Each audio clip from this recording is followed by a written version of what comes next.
Hello everyone, my name is Piotr Lewandowski. I will chair this session. I think we're still missing one speaker, but that speaker is actually scheduled to speak last.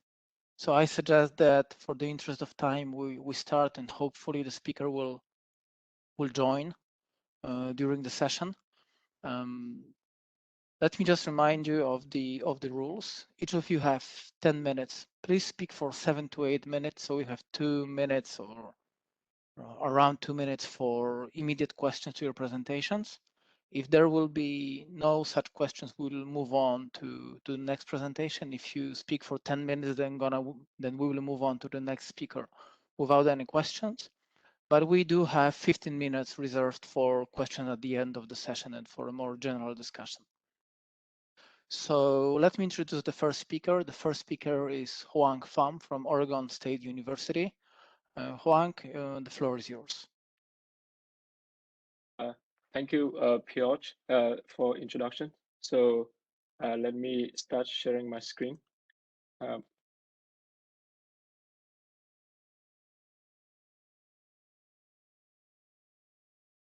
Can you see my screen?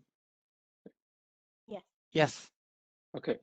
So let me move.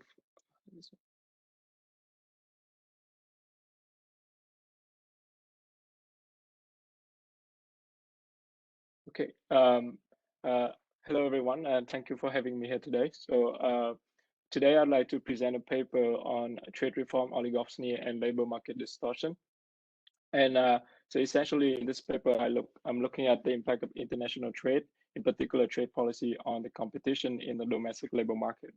So let me illustrate the question with a simple example here.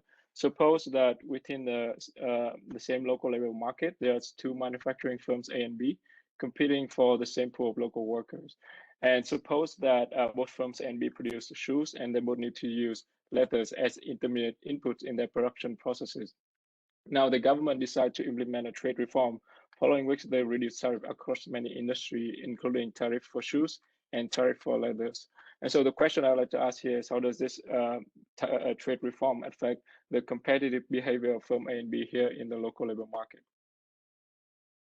Now, just very quickly to motivate the question. So monopsony and in particular oligopsony has recently attracted a lot of attention in the labor economic literature. There's a few papers I list out here, but there's a lot more paper coming out. And without going into further detail of this paper, let me present a simple framework for us to think about why monopsony and oligopsony can matter. So in equation 1, I present a simple labor share decomposition derived from firm's cost minimization problem. So in this equation, alpha L is the labor share. Theta L here is output elasticity with respect to labor. Delta here is distortion in product market. You can think about this term as markup. And chi theta here is the distortion in the labor market. Now, traditionally, when we try to explain some of labor market outcomes, such as slow wage growth or decline labor share, we have a focus on the role of technological change, which is theta L over here, and a change in markup. But if there's also change in distortion in labor market, then this can affect labor market outcome as well. And so the focus of this paper is going to be on this chi theta term here. So in terms of trade, if trade can affect the competition for labor in the labor market, then trade can affect labor market outcome through this particular partial equilibrium mechanism. And so this is going to be the question in this paper. Now, so let me jump ahead to some of the contribution and finding of this paper. So the first contribution of paper is theory. So in this paper, I propose a model to explain how trade can affect competition in the domestic labor market. So in particular, I adopt an oligopsony model in labor market according to Bilge et al. From 2021 and combine that with monopolistic competition model in trade as in Mellus 2003. So let me illustrate the intuition of the model very quickly here. So this here where we start with. Now, what happened if the government decide to lower tariff for shoe, which I will refer to as output tariff here? So what's going to happen is that when the government lower tariff for shoes, then this is going to induce competitive pressure in product market. And according to Mellus mechanism, we're going to see that some of the less productive firms is going to exit the market. So suppose here's firm A is a less productive one and they exit the market. Then Firm B is the surviving firm. They're more productive and they now become the dominant employer in the local labor market. And so they can exercise more market power over this same pool of local worker, even some friction in the labor market that prevent mobility of this worker to move across the local labor market. On the other hand, when the government lowered tariff for leathers, which is I refer to as input tariff here, then this effectively lower production costs and induce entry of new firm. Let's say firm C here enter the market. This is going to intensify competition for labor and this is going to reduce the distortion. So this is going to be the main intuition of the model. So let me go back. So in order to have this structure, I adopt a labor supply system from Bilge et al. And in this labor supply system, it's essentially a nested CS labor supply system where the worker is going to choose to supply labor in two states. In the first state, the worker is going to choose which particular location he or she would like to live in. And in the second state, the worker is going to choose which particular firm within this local labor market that he or she would like to work for. And this is captured by two CS layer in equation 2 and equation 3. And to allow for endogenous entry and exit in market equilibrium in this model, I specify a Marchand game with sequential entry rule in order to obtain the market equilibrium in this model. So contribution 2 of this paper is measurement. So using Chinese manufacturing firm level data from 1998, 2007, I propose two approaches to measure labor market distortion at the firm level. First approach is non-parametric measure, which is based on a non-parametric production function estimation, which I adopt a recent technique from empirical IO literature. The second measure is a parametric measure, which exploits a little more structure out of the model. And this is based on technique from pass-through estimation literature, as in Amity et al. 2018. My baseline measure is non-parametric measure, so let me talk quickly about that. So we can show that distortion in labor market can be summarized by the ratio between marginal revenue product labor and the wage. And even the wage is often available in production data, then this translates naturally into the estimation of marginal revenue product of labor. And so this can be obtained by estimating a revenue production function in log form, as in equation 5 here. And this there's a method that we can use to estimate this production function. The second approach, parametric here, is essentially trying to exploit the intuition of the model. So we want to estimate firm level labor supply elasticity. So in order to estimate that the firm level labor supply curve elasticity, then the intuition is to compare the share dependent relative response of wage and employment of the firm to an exogenous labor demand shock. And so this is going to give us a firm level measure of distortion. So just a few results coming out of the measure. That is, first, distortion is pervasive in manufacturing sector in China, as shown in the lab panel here, with the mean average pass-through rate of 47%, meaning that if there's a productivity shock that increase marginal revenue product of labor by $1, then 47 cents is shared with the worker in the form of wage payment, and the rest is going to be entering a firm profit or other form of distortion payment. The second result coming out of this is that if we look at the distribution of this distortion over time, we see that mean, median, and dispersion of distortion decrease over time. So this implies that there might be lesser degree of misallocation in the labor market in China during this period due to the distortion in the labor market. Now, with this measure in hand, I can now go ahead and investigate the impact of China's accession to WTO in 2001 as a historical policy experiment. So when China joined WTO in 2001, it reduced tariff from an average of 18% to 10% across industry. And I'm going to explore this this variation in order to estimate the impact of trade policy on the distortion in the labor market. So the empirical model is shown in equation 14 here. So in this equation, I regress the log of measure distortion on the lack of output tariff, lack of input tariff, control for firm level fixed effect, 2-digit industry by year fixed effect. So I'm using the variation at more disaggregate level. I control for location by year fixed effects to control for time varying change in local labor market condition. So to make sure that we are focusing on the demand side effect of trade here. And there's some endogeneity concern due to phase-in tariff, and I use binding tariffs negotiated and fixed in 1999 as IV, and this strategy is similar to Brand et al. 2017. So let me show the main result here. So the main result here, column 1 and 2 show the result for non-parametric measure, and column 3 and 4 show the result for parametric measure. So across the 4 column, what we can see is that when the government lower output tariffs, it increased the distortion in the labor market, but this effect is small and mostly insignificant across the measure. On the other hand, when the government lower input tariff, what we can see is that distortion decrease. And so this effect is much larger in order of magnitude, and it is significant across measure and stress and specification. So overall, I find that China's accession to WTO has decreased distortion by 3%, and working through the liberalization of input tariff that intensify competition for labor. So just some key takeaway here: trade policy can endogenously affect distortion in the labor market, and China's WTO accession decreased distortion by 3%. Mainly through liberalization of input tariffs. There's a couple of more scope for future research, in the sense that, as we see that in globalization and international trade in particular effect has large effect on labor market in both developed and developing countries. So one thing we can see is that to check if there's this partial equivalent mechanism that work in other developed country and developing countries, and what are the aggregate implication of this form of distortion and the effect of trade on this distortion on the macroeconomy. So I'll stop there. And, thank you.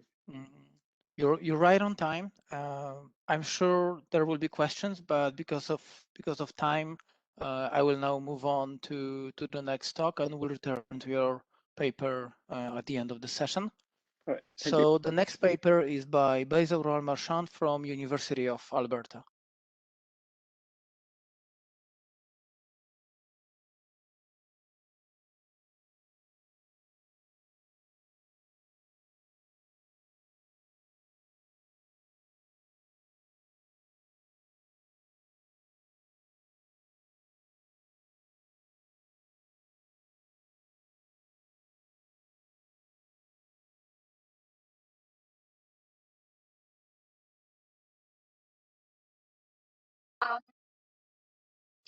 Today, I will talk about our paper, Trade Liberalization and Intergenerational Mobility in Vietnam. This paper is co-authored with Devashish Mitra from Syracuse University and Hoang Pham from the Oregon State University. Intergenerational mobility refers to the extent to which socioeconomic status is able to improve across generations, and it varies greatly across countries. For example, in low-income African countries, only 12% of young adults have more education than their parents, but this is up to 60% in average economies in East Asia, Latin America, and Middle East. There may be many reasons for imperfect intergenerational mobility, for example, credit market imperfections, or some social mechanisms such as caste systems can lead to a low intergenerational mobility.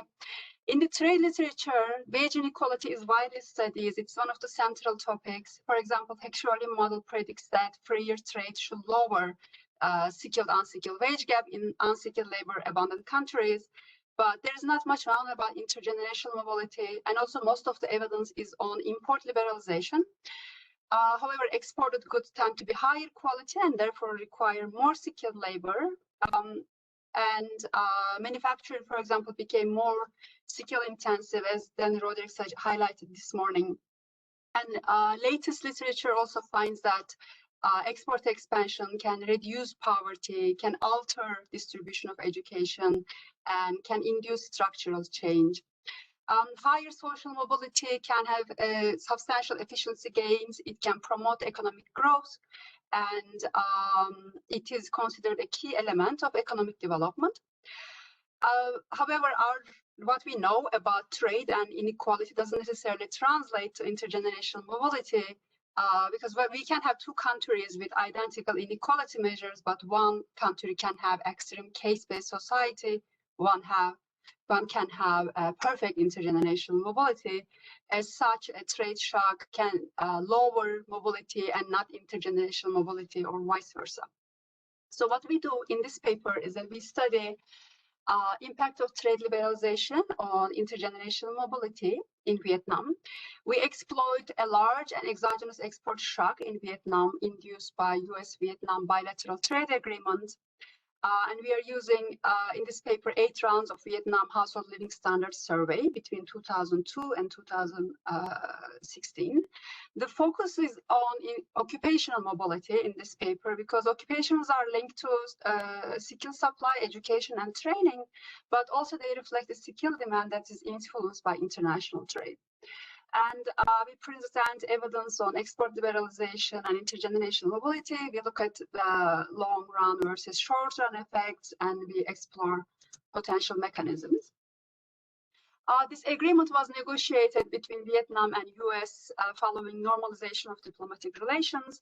US moved Vietnam from column 2 tariffs to MFN tariff schedule. So this was not industry-specific negotiations. These are predetermined tariff schedules. So therefore, it was exogenous to both situation and industrial structure in Vietnam and in the United States. As a result, US's average tariffs for Vietnam fell from 26% to 2.5%. And this immediately provided access to US markets. Export to US was 1.1 billion, and it was 43 billion by 2016. And a few years later, Vietnam also joined WTO in 2007. The tariffs, Vietnam's own tariffs decreased as a result. However, this is kind of more continuous reduction from 25% to 21% in agriculture, for example. But our focus in this paper is the BTA liberalization, taking into account that WTO, joining WTO also occurred.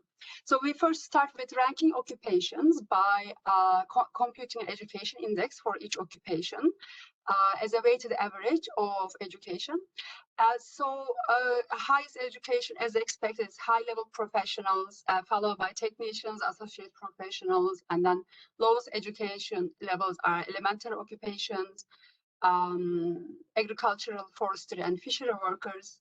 And we measure occupational mobility by comparing sons and fathers that are living within the same households. This is the standard practice in the literature to abstract away from gender-related issues. So unit of observation is a son. So this is an indicator variable that takes the value of 1 if the son has a higher occupation than the father. As you can see that there is some persistence, like sons of top fathers, for example, tend to be in the top occupation, and sons of bottom fathers tend to be in the bottom occupation. However, there is improvement between 2001 and 2015. In 2001, only 12% of the sons had better occupation than their fathers, and that's why this is up 32% by 2015. In order to measure the BTA exposure, we compute the province-level tariff rate as a weighted average of the tariff gap between MFN tariffs and column 2 tariffs, where weights are the initial employment structure within provinces. This map shows the variation in the export exposure across provinces. There is substantial heterogeneity, especially we find that in inland provinces we have less exposure compared to the southern provinces. Our empirical strategy, we compare fractions of sons who experience upward mobility across provinces before BTA and after BTA, and who are differentially exposed to the BTA shock due to the initial exposure to the trade liberalization. And the coefficients are robust across specifications. So this, when we evaluate these coefficients at the actual BTA liberalization, we find that just the tariff reduction from US to Vietnam was associated with about 5 percentage points improvement in occupational mobility in Vietnam. And heterogeneity, to look at heterogeneity over time, we run the extended DID model. So this was not a one-time effect. The results suggest that the effect is getting larger and more significant over time, because intergenerational mobility is a dynamic concept, and as the new cohorts enter the sample, these new cohorts lived more of their lives under the liberalized regime, so they tend to show more mobility. So our effects are getting larger over time. 2015 is our latest sample. And in the interest of time, I will not be able to show all of the results, but what we are interested in terms of the mechanisms is that we would like to look at the role of the quality of the products that are being exported. Is it because the sheer size of the exports that is driving skill demand, labor demand, and improvements in the mobility? Or is it because Vietnam is now exporting higher quality products? For example, when we look at the unit value of the products being exported, so the BTA liberalization happened in 2001, and the unit value of exports in Vietnam has increased substantially. So when we estimated, we find that BTA increased the unit value by about 3 percentage points. So in order to understand these mechanisms, we again compute at the province level an export index and the unit value index, and see how if they had substantial effects on upward mobility. So export and unit value themselves are endogenous to mobility, so these are instrumented with the tariff rates themselves. And we find that both of these channels have been important in increasing mobility. So to conclude, we study in this paper the impact of large and exogenous export shock, intergenerational mobility in Vietnam, and we find that it has led to substantial increase, accounting for about 1/3 of the overall increase in mobility during this time period. And this seems to have worked through larger volume of exports, but also higher unit values of exports. And this indicates trade can help break down certain frictions and social structures that impede improvements in inequality.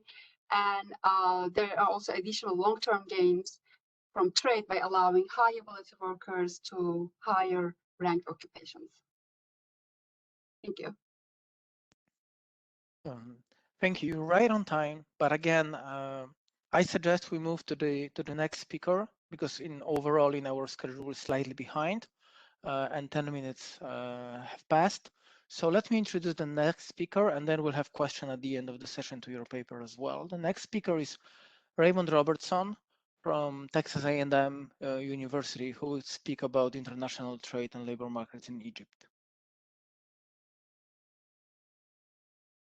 Thank you very much for the invitation and the opportunity to present. I'm going to be talking about international trade and labor markets using preliminary evidence from Egypt. And I hope you can see the screen well enough. This is joint work with Mexico Alberto from the World Bank, Diksha Cocas, and Gladys Lopez Acevedo from the World Bank. The paper is mainly addressing some of the concerns about the relationship between impact of trade shocks. The previous presentation by Professor Marchand was a wonderful lead-in, because it really highlights some of the lack and the important contributions of the effects of exports, which are relatively scarce. Most of the literature focuses on reduction of trade and import competition, looking at a range of labor market outcomes, including employment, wages, informality, and prices. And in the interest of time, I'll just leave those sites up there for you to review. But as Professor Marchand just pointed out in the last presentation, the literature on exports and economic outcomes, particularly labor market outcomes, are really scarce. Overall, there's very strong empirical evidence that shows that exports and increasing exports reduce poverty. They can reduce income inequality in developing countries, and they also are strongly associated with economic growth. But that microeconomic literature is very rare. And so there's a couple examples of papers here, which you might be able to see a little better if I move that. We're going to try and contribute to that literature. So specifically, the main contributions of this paper are to expand that literature on exports and labor markets, but also looking at impacts of trade in the MENA region, which is Middle East, North Africa. The empirical approach is offering a replicable identification strategy for the labor market impacts of liberalization policies. And the key thing here is that we're tying the link from the macro of the trade policies directly to the micros. And what we find, in contrast to what was just shown in Vietnam, is that there is very much of a broken link, right, between trade and labor markets. So we're providing possible explanations for that broken link. So the overview of Egypt's trade situation is important because Egypt is a very important country. It's a very interesting country. But the main point is that Egypt actually signed a number of different trade agreements and implemented trade liberalization policies. And exports continued, however, to remain concentrated in products that are relatively weakly traded in global markets. So Egypt, like many developing countries, focuses on kind of raw materials, cotton, fertilizers, tobacco, oil seeds, for which Egypt's share in global trade has actually been increasing, but the global demand has been declining. And we also have noticed, and we document in the paper, that the country is losing competitiveness in textiles, cement, aluminum, ceramic, and chemicals as its share of the world trade in these products has declined. And you'll notice that these are more manufacturing industries, which generally are associated with a higher value added and a potential for growth and productivity, which then, as we saw from Professor Pham's paper in the first session today, just in this session for the first presentation, that can have a significant effect on labor market outcomes as well, particularly wages. So overall, Egypt's exports remain limited to traditional markets. So every product that Egypt exports basically goes to 9 markets on average. So it's very concentrated and has not diversified. We haven't seen a lot of evidence of diversification. And the export activity also is highly concentrated in a small number of regions of the country. So even within the country, we see that that export activity is very concentrated, with the poorest regions having no linkages to overseas markets through exports. So that's part of this. I mean, this is basically the motivation for joining in these trade agreements, was try to diversify the markets, try to expand the export basket, and so on.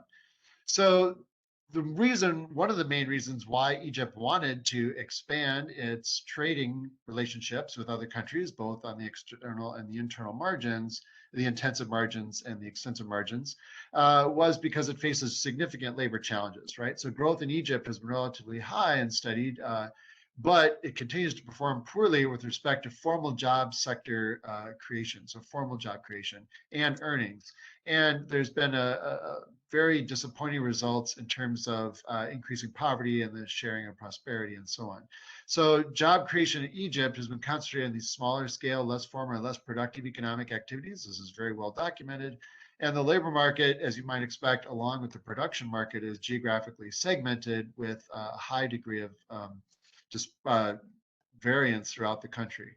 So overall, weekly mean wages experienced a recent decline in the period analyzed as well, and wages for female workers have been consistently lower. So in a lot of developing countries, and a lot of the other work that I've been doing with the World Bank and with this team, that this team has been doing, really focuses on sort of the benefits of trade for women. And what we see in Egypt was relatively poor labor market outcomes for women in general. And so the hope was that trade would try to stimulate job growth and creation. So our empirical approach is actually a twofold approach. So first, we analyze the relationship between trade policy and trade flows using a pseudo-Poisson maximum likelihood gravity model. So we analyze annual bilateral trade flows from 1986 to 2018. And the question we're trying to answer there is, if we don't see that strong of a relationship between these trade policy reforms and labor market outcomes, there's 2 reasons why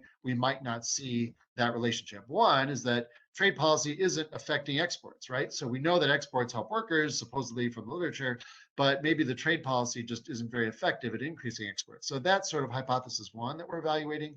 But the second hypothesis is that, well, let's just say that if the trade policy is working and exports are increasing, do we see a link between those exports and wages and informality and employment? So to analyze that second hypothesis, we focus on an export-focused Bartik approach. Most of the Bartik approaches in the literature have focused on imports. And for those like 3 of you that don't know what the Bartik approach is, that is basically looking at a local labor market effect of exports. So assuming that the effects of exports are geographically concentrated, we're going to compare the regions that are most engaged with trade with the other regions that are not, in order to identify the labor market effects from exports.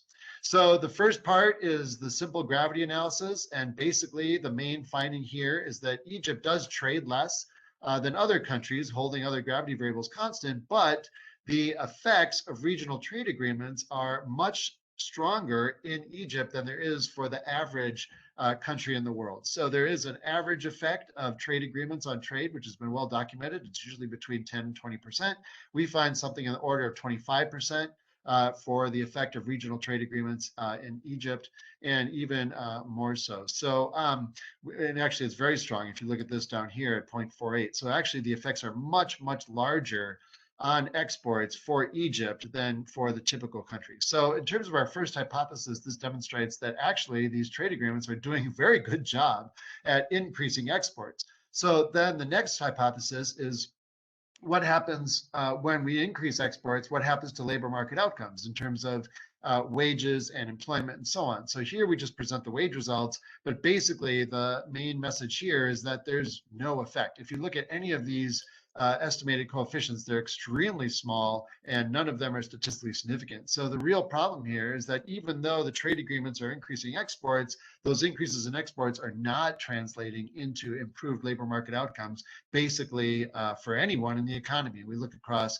different sectors and different genders and other demographic measures in the economy, right? So especially in the short run, and to the extent that this labor market approach, so the Vartic approach, identifies these shocks, we see that in the short run, the effects of the positive export shocks don't really seem to affect them at all. So we conclude from that that that link is broken. So just to summarize these findings, right, at the national level, the trade agreements increase exports more than the average agreement would. So they're actually doing a good job. But at the local level, we don't find any statistically significant relationship between domestic labor market outcomes and exports. So that leads us to a number of next steps in our research, which we're extending this throughout. Maybe we'll be looking at Hoang Pham's monopsony idea, right? So that could be definitely part of it. And we'd also look at a number of different hypotheses. So one is, you know, that there might be a composition effect, or that Egypt doesn't enjoy a low cost advantage, or maybe the fact that there's imperfect competition, right? Again, I just mentioned the monopsony option. So that's what we're pursuing here. But what this paper does is it narrows down the focus away from the trade policy per se towards identifying what's basically not causing the effects of exports on labor market outcomes. So there's a lot of other stuff that I could present here, but basically that's the bottom line, and I realize I'm running out of time. So thank you all very much. Yeah, thank you. You have about 30 seconds. So I think if you can quickly tell us what kind of explanation of that broken link between exports and labor market outcomes you find as most plausible right now. Yeah, exactly. Part of the issue is that there's a heavy control of the government and the military in the economy that might not be operating in terms of profit maximization. And the other factor that we've also uncovered is that export concentration is predominant in these very, very large firms, these high productivity firms. So they might be able to absorb the increase in demand without increasing wages or employment, because they already have basically this labor force in place. So we're pursuing that now with firm level studies, and we expect to have some additional results hopefully by the end of the year. All right, thank you. Thanks so much for your talk. Let me move on to another presenter, who's Bilge Erten from Northeastern University, who will talk about the impact of WTO accession on intimate partner violence in Cambodia.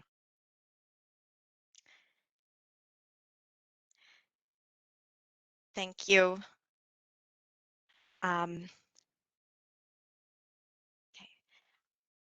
Thank you. It's great to be here. Thanks, organizers, for putting together this really excellent program. My name is Bilge Erten from Northeastern University and Institute of Labor. And this is joint work with Pınar Keskin, who is at Wellesley College. In this paper, we focus on the impact of WTO accession on intimate partner violence in Cambodia.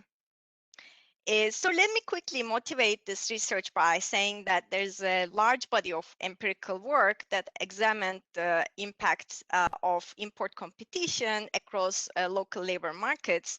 And generally, these studies find adverse effects. So in general, places that are disproportionately more exposed to import competition tend to lose employment, and these workers tend to actually not move to other places to compensate for that.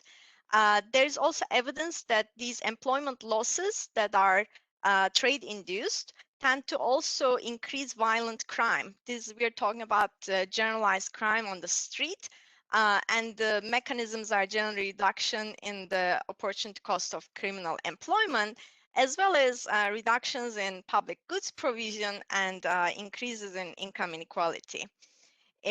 There's also evidence that these trade-induced job losses tend to vary by gender. However, we have very little evidence about how these gender-specific employment effects might lead to changes in intimate partner violence.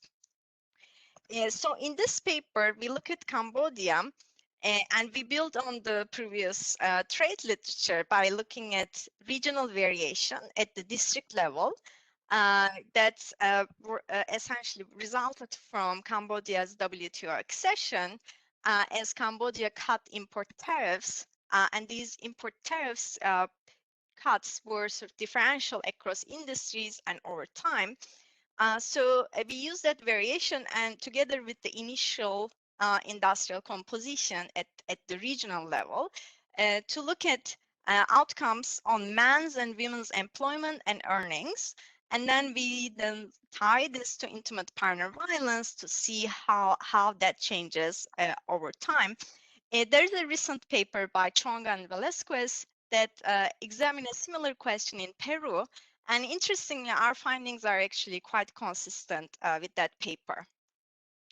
So just to summarize sort of some of the mechanisms through which trade-induced employment changes can affect intimate partner violence, this relationship is actually a priori ambiguous.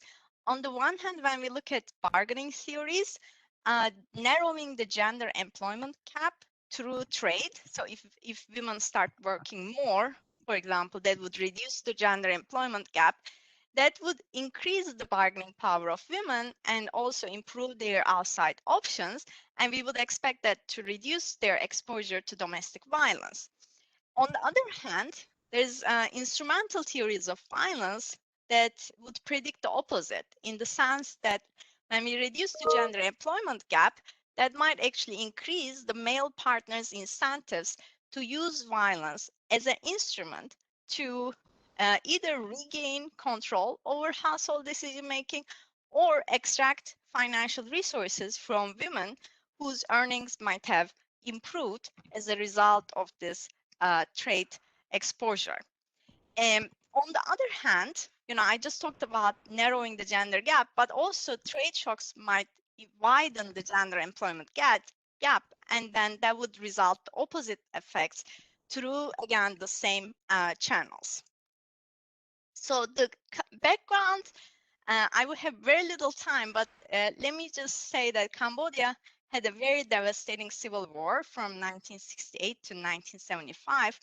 And as one of the early attempts, the state monopoly on foreign trade was abolished in 1987.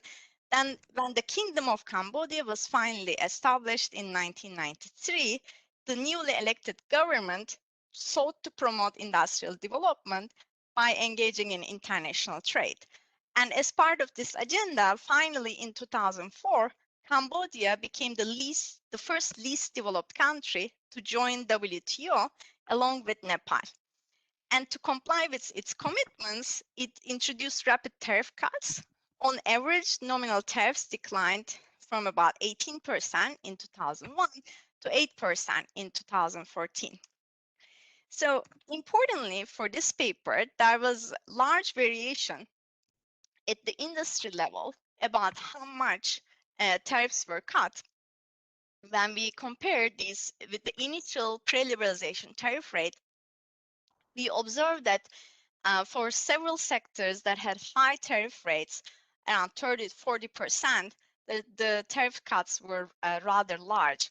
But for sectors with initially low tariff rates, the tariff cuts were relatively small.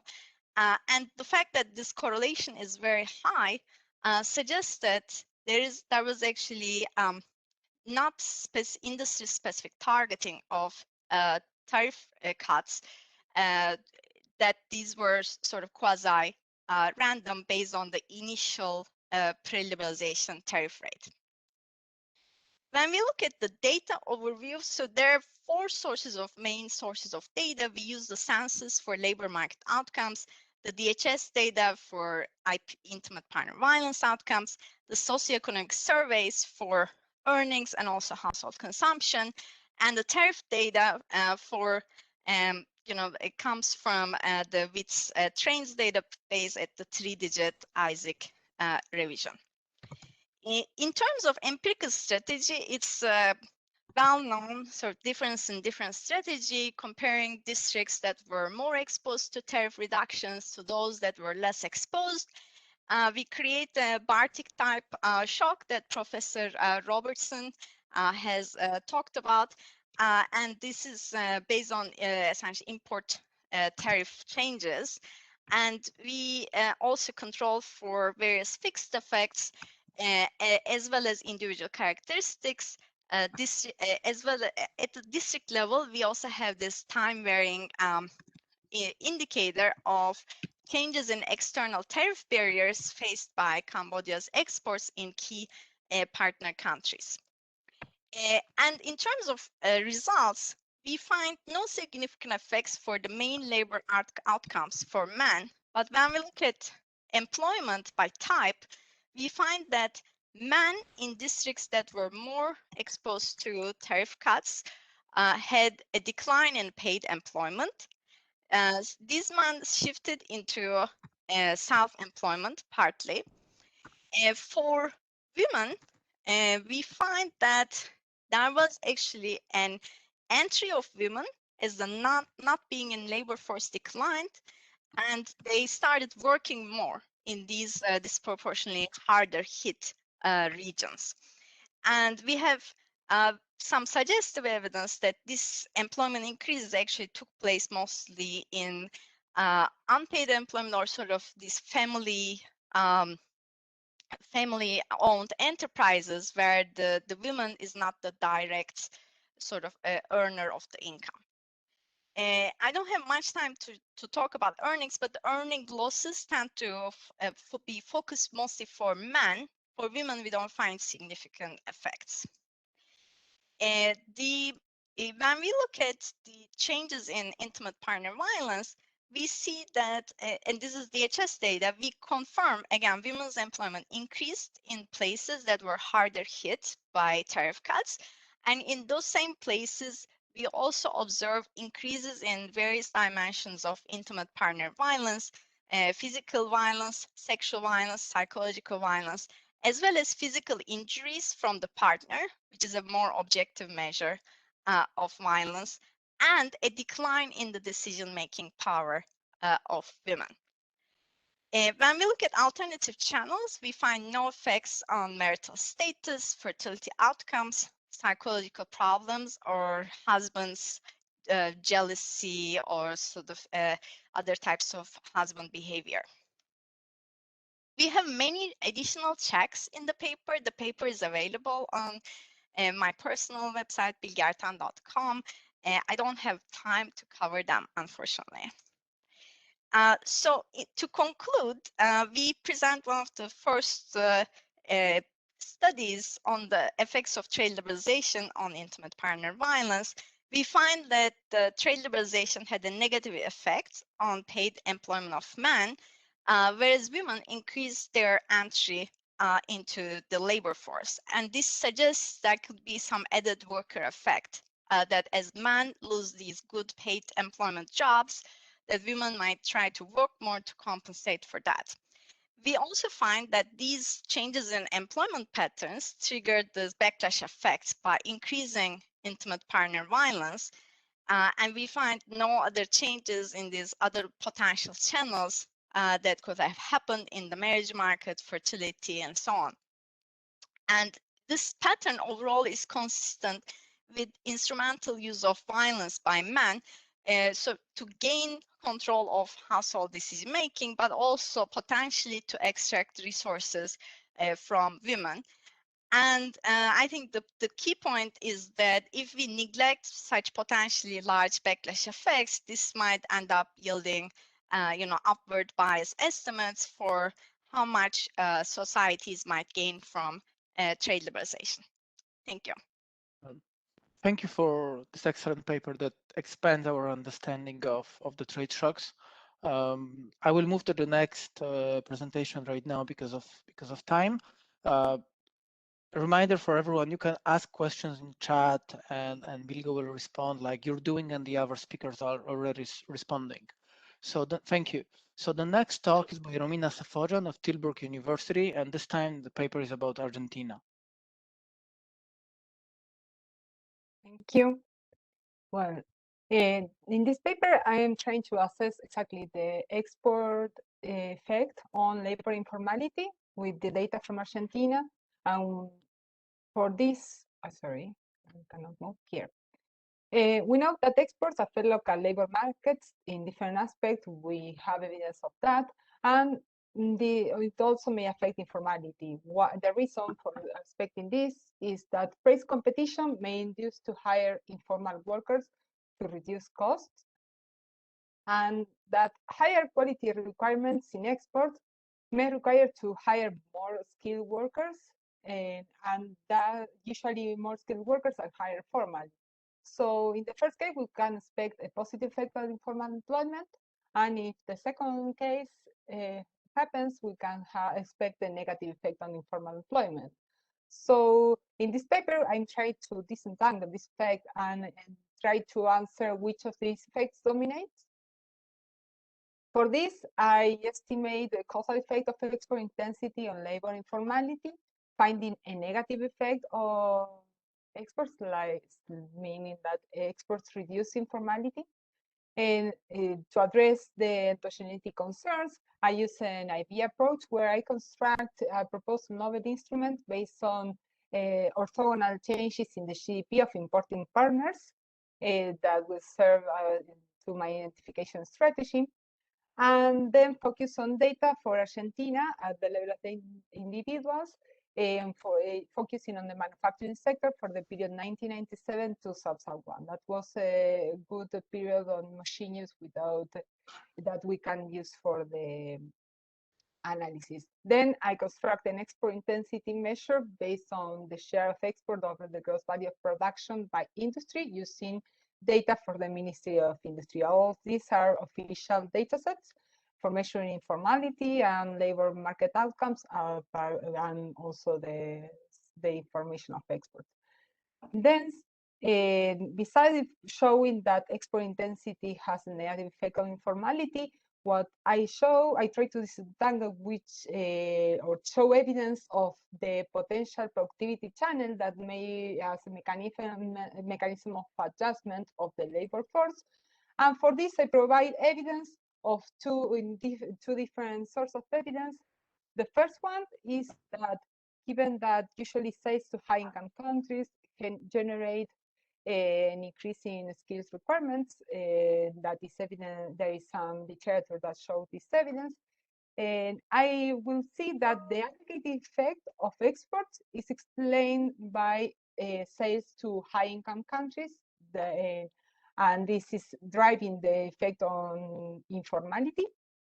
And on the other hand, I showed that this productivity channel can be explained by an increase in the average complexity of the tasks performed in the shops by these workers. So this is a simple regression model, exports on informality, where informality is a dummy variable here, in explaining the individual informality status of the individual I employing industry J at year T. Export intensity will be my variable of interest, the coefficient alpha here, and I include a lot of control, individual controls and household level controls as well. And then I include the agglomerate industry and year fixed effect.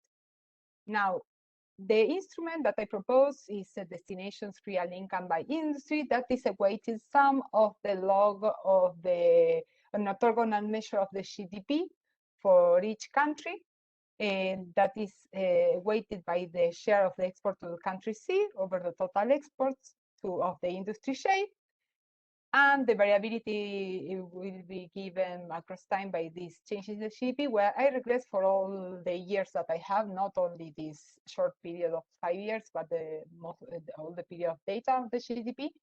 And the log of the GDP of each country on a log linear trend model, including the log of the GDP of Argentina, and then keep this the trend and cyclical component for contracted these measures. I show in the paper that this is satisfies all validity requirements for the instrument, and also shows to be even more satisfy better other requirements of validity than other usually measures of the instruments used in the literature.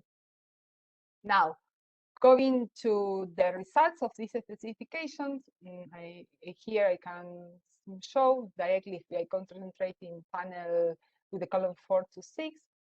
Here, the first column is without any controls. Then here I include some other covariates like gender and age of the individuals, and here many other controls. And these results maintains robust. And I find that an increase in 1% in the export share, in the 1 percentage point in the export share, reduces the probability of being informal in 2.2 percentage points. Now, as I said, this effect can be associated to a productivity channel, as I explained before. Export growth increases firm productivity and the average skills requirements, and the effect is higher for high-income destinations. So what I guess is that if increasing productivity drives this reduction in informality, I should find that the export to high-income destinations reduce informality, but that this effect is not observed for low-income destinations. So I maintain the same regression model by splitting the export to high and low-income countries, similar for constructing my instruments. And I obtained that effectively the exports, the effect of export is explained on labor informality is explained by exports to high-income destinations, where we observe that all this trend is explained by this and nothing about export to low-income destinations. Now, since increasing short task complexity may lead to an increase in labor productivity, because exposure to advanced technologies from importing countries may increase the task complexity and the demand of skilled labor. So to disentangle and measure if this is the effect, the channel that is driving this result, what I do is a regression model and estimate task complexity. The direct indirect effect is like in 3 stages. This is the first stage as explained, shown before. The multiplication of the 2 coefficients will give me the effect of the of task complexity in driving this result. And here is a task of high complexity indicators that I get data about the kind of occupation performed in each shops, not the kind of skills of the workers in particular. So here I showed the results of the second stage and third stage, and I showed that exports effectively increase the task, the probability of the workers and of working in high complexity tasks. It's a very meaningful effect, and that an increase in task complexities reduces higher task.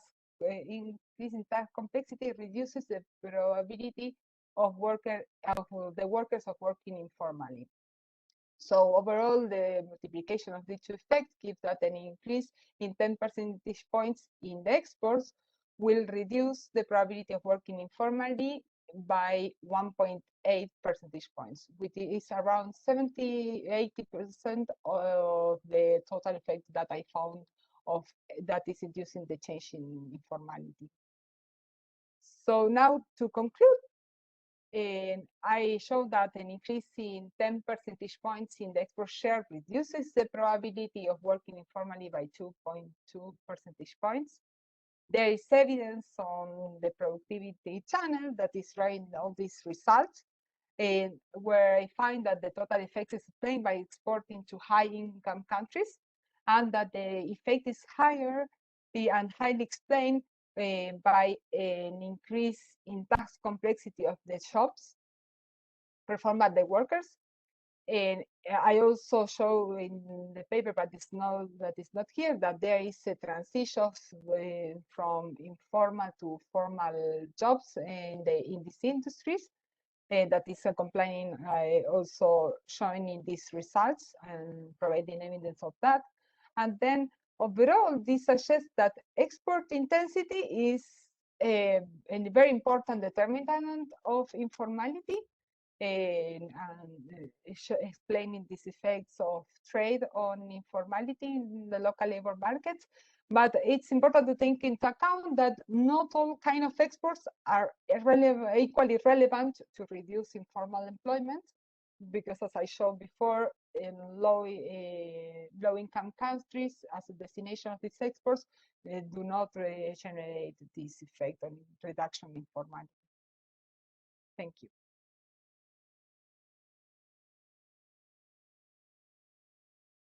Thank you. There is one question, maybe quickly.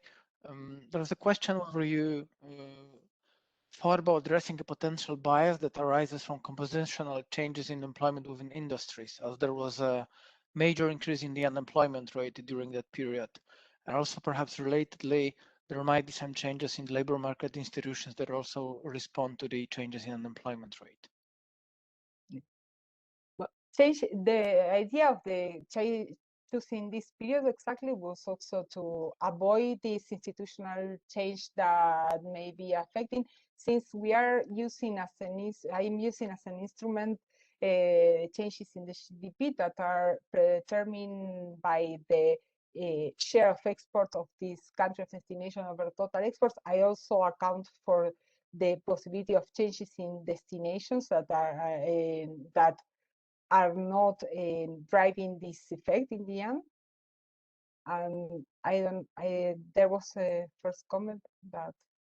Yes, it's about the compositional changes that also probably relate to the fact that this the composition in the bias that may arise from compositional changes in employment within industries. Also, I wonder whether these effects related to tax complexity can be partly driven by compositions. Maybe the workers who are in more complex tasks just initially are less likely to be involved in informal employment. Yes, I cannot. Well, I cannot check exactly that. I could like see if there is a change in the kind of complexity of the tax between informal and formal workers. In fact, I haven't checked that, and this is an important thing that I would have to check. In fact, but this could also be explained by that. But from the evidence, the only thing that I have reviewed is the part of the transitions, and then we see that yes, even like constructing a panel with the data that you have, that is not the baseline, because I lost a lot of observations otherwise. And yes, that there is a transition of the same workers to formal employment, even if so this could give some intuition that it's not like all the high complex tasks are increased and entering the labor market and generate this effect in the task complexity, but it's really more related to changes in transitions from informality to formality in this sense, even for a given kind of complexity of tasks of the shops. Okay, thank you. Thank you for your talk. Let's move on to the final presentation in this session, which will be by Mahamat Moustapha from Paris Dauphine University, and he will speak about oil boom, shocks, and schooling decisions in Chad.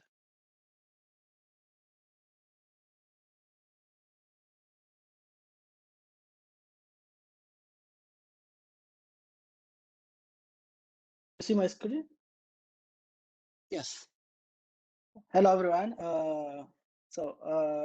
Thank you for having us. I'm very happy to be here. Today, I'm going to present you my paper, Oil Boom Job Prospects and Schooling Decisions, Evidence from Chat. It's a paper in progress, so all your comments and suggestions are, of course, welcome. So why is this paper? As you probably know, the importance of education in the development process has been widely studied in the literature, and it has been shown that a higher level of education promotes growth and improves national well-being. However, despite an increase in the number of children attending school in recent years, early dropout remain an issue, especially in sub-Saharan Africa. And for instance, in 2018, dropout rate in primary and secondary school was 21% and 58% respectively. And the many barriers to schooling identified in this region are low expected returns to education and poor educational infrastructure. And while the role of infrastructure on schooling decision has been widely studied, the effect of returns to education on schooling has been little addressed. And the objective of this paper is therefore to fill this gap, exploiting the Chadian oil boom, which provides a quasi-natural experimental setting to estimate the effect of employment opportunities on schooling decisions. More precisely, I examine how oil-induced employment opportunities for natives influence secondary education decisions in the oil region of Chad. So to quickly present the program I'm evaluating, for information, Chad became an oil exporting country in 2004 with the financial support of the World Bank. And the World Bank supported this project because it saw it as a way to accelerate poverty reduction in this country. However, the country's ability to manage oil revenues to achieve this objective has been a major concern.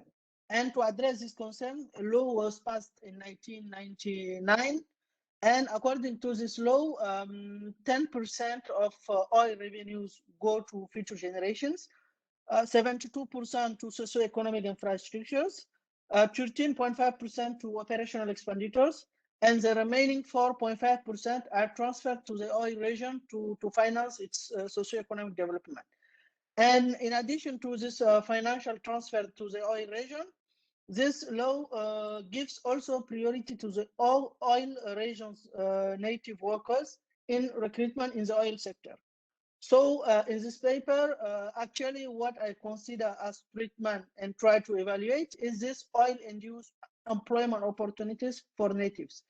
And in this paper, the term native refers to the following ethno-linguistic group: the Ngambai, the Gor, the Mbum, the Gorlai, and the Mongo.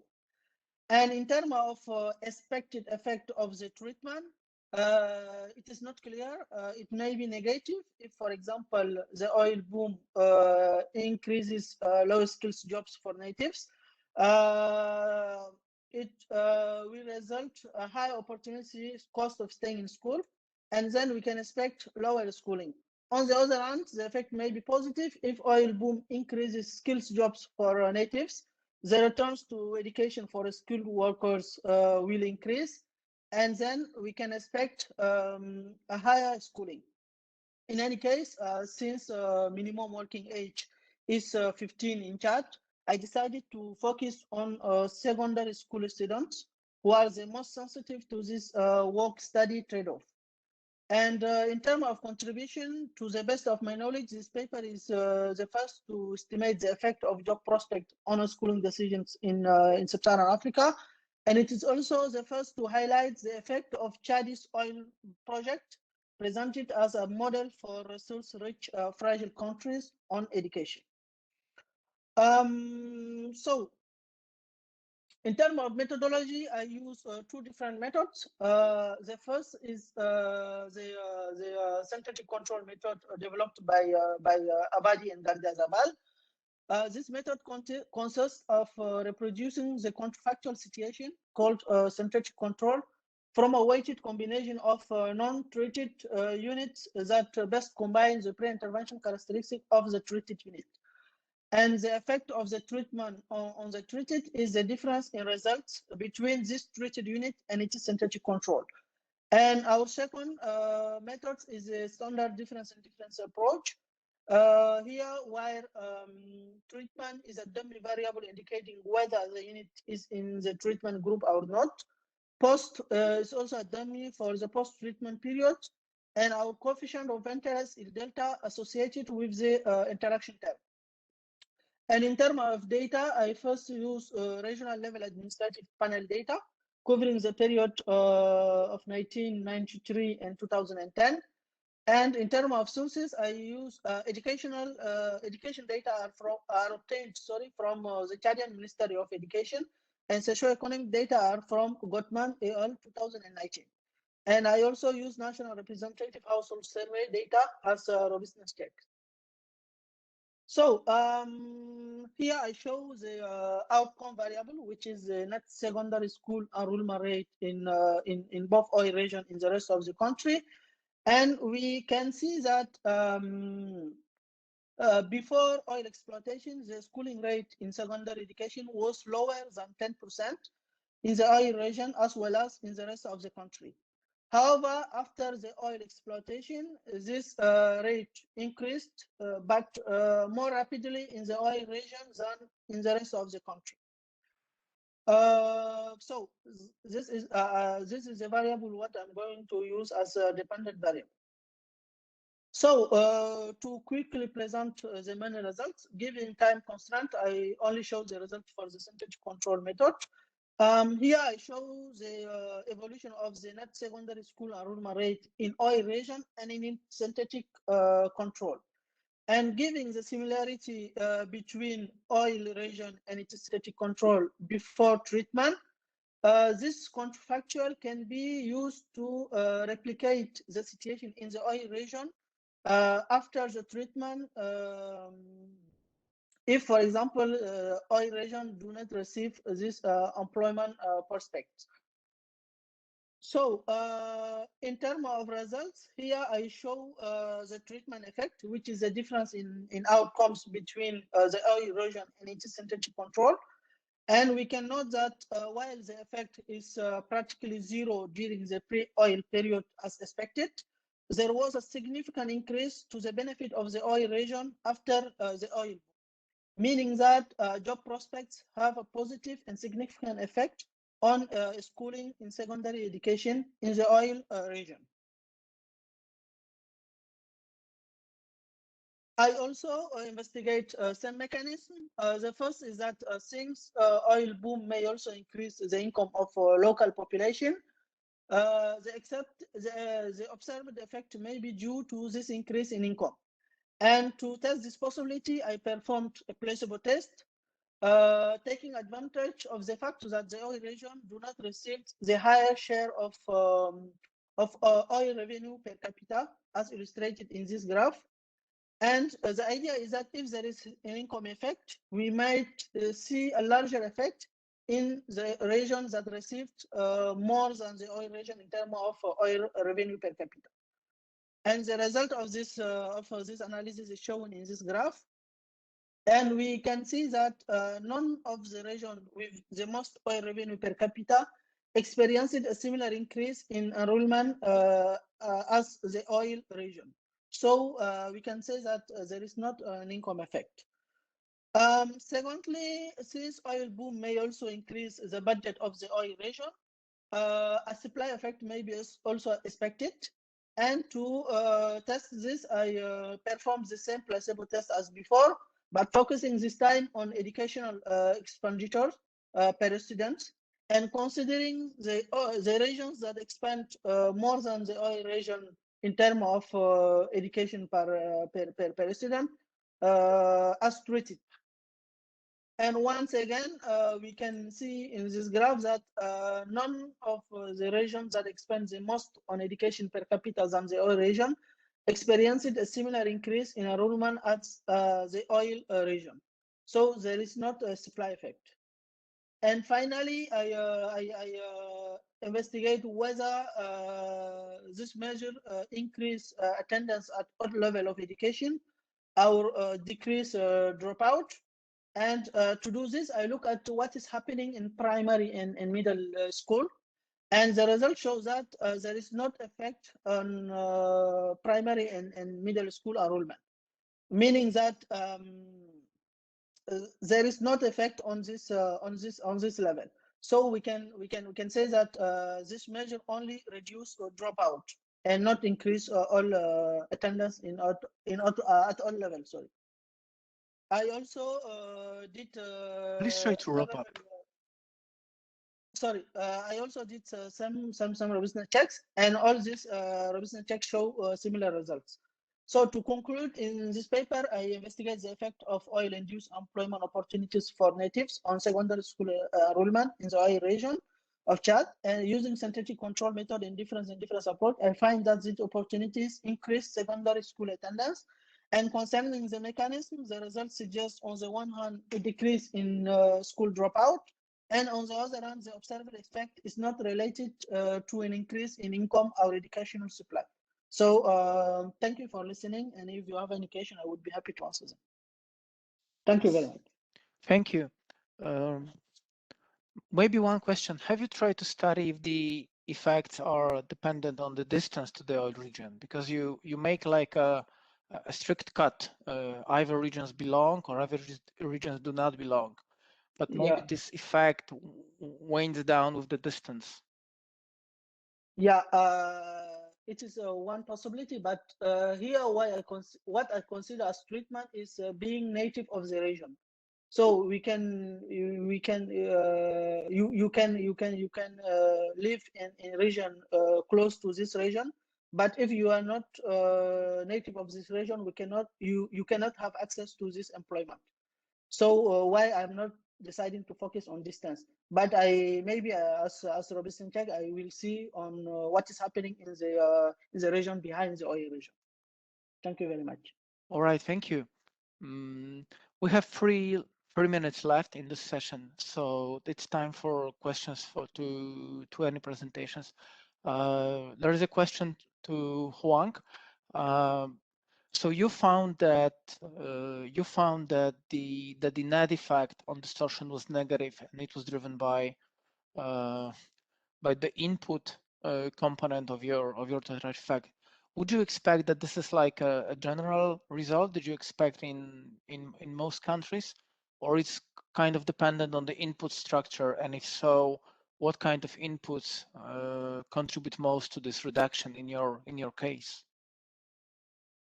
Hi, yeah, thanks for this question. So in my paper, I would expect that the similar mechanism can plays out in different country, but it's going to depend a lot on the context. For example, in more developed country where a lot of products is like, and a lot of effect of trade is on the final products, competition in the final product. I would expect that the impact of output tariff might play a big role. In some developing countries where their production depend a lot on imported input, then I would expect that the input tariff channels might play a bigger role. And so it's all depend on the production structure of the economy at a period of time where we have a trade liberalizations. So I think that effect is depend on that. Is that right? Thank you. Yeah. And there is actually a question from you to Romina, which I will read out. So, Romina, could you elaborate a little bit more about the intuition behind your IV? And after parceling out the predictive power of GDP, what is driving the correlation between the AV and the Argentinian exports?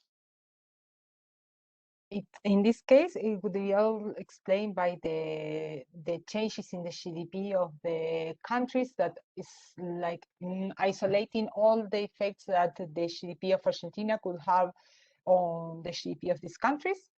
And this will be a link to the log linear trend, like the cyclical and trend component in the change, and all explained by the variations in the GDP of the countries of destinations, isolating the effect that Argentina economy could have on these countries. And that's the idea of the identification strategy, basically. Okay, thank you. And let me add the final question to Beyza.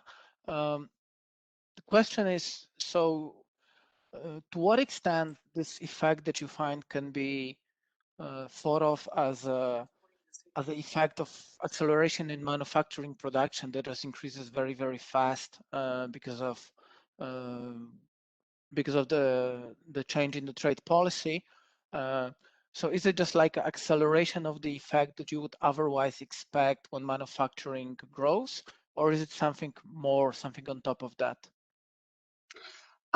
It was I have shown a graph on how unit value of exports increases. That's essentially because of the shift from the primary products to the manufacturing products. So primarily the transformation happened through increase in the manufacturing production, and this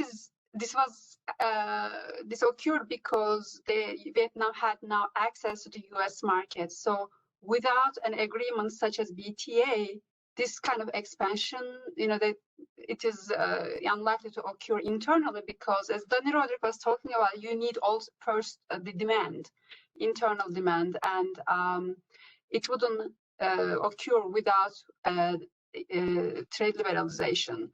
But what we find also that Vietnam was able to take advantage of this trade liberalization because it does have a highly educated labor force, and it was able to take advantage by reallocating the labor force to these industries that demand high skill labor.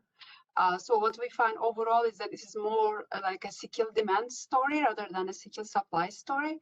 But whether or not it would have occurred as an isolated manufacturing shock, yes, but I don't know how that shock will occur without having access to a market like the US market. Okay, thank you. I'd like to wrap it up. I personally found it an excellent session. So thank you all speakers for your great talks. And thank you all participants for staying for the last session, which is always the most challenging if you begin early. But this was very, very successful session. I wish you a nice evening, nice afternoon, depending on where you are. And please join us tomorrow for the other keynote by David Otter and 3 other sessions that will start, if I remember correctly, at, let me check, at 2:15 European time, which is 8:15 in the East Coast time in the US. Goodbye. Thank you, everyone.